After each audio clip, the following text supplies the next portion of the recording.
তাহলে দেখো এরকম তিনটে ছোট ছোট গোলক রয়েছে, যার আয়তন হচ্ছে 5 ঘন সেন্টিমিটার, 5 ঘন সেন্টিমিটার, 5 ঘন সেন্টিমিটার।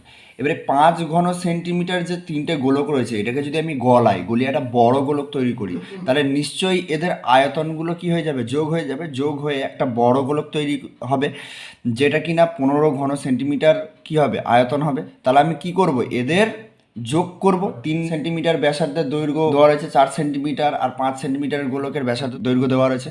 তাহলে তাদের কি করব, তাদের আয়তন আমাকে বার করতে হবে। তাহলে তিনটে একটা করে পুরো আয়তন বার করব। প্রথমে 3 সেন্টিমিটার আয়তন বার করব, তারপরে 4 সেন্টিমিটারের ব্যাসার্ধের দৈর্ঘ্য আয়তন বার করব, তাহলে 5 সেন্টিমিটার। এই করে করে আয়তন বার করে এই সব কটাকে কী করবো, যোগ করে দেবো। তাহলে যোগ করলেই তাহলে কি হবে, আমাদের বড় এই যে বড় গোলকটা তৈরি হয়ে যাবে। প্রথম নিরেট তামার গোলকের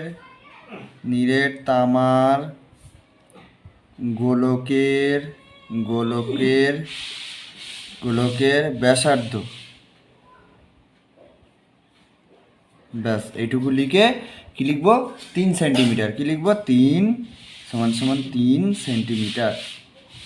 তাহলে প্রথম নিরেট তামার গোলকের আয়তন বার করতে হবে।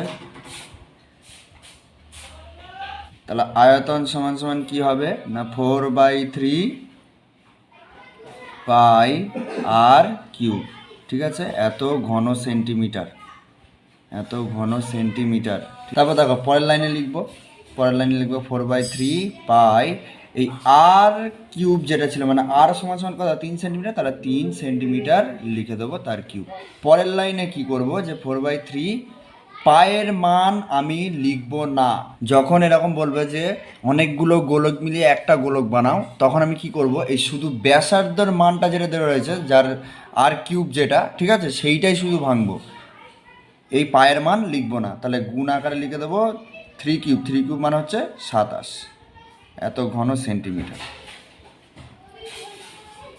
তাহলে দেখো পরের লাইনে কি লিখবো, নিরেট মানে দ্বিতীয় নিরেট তামার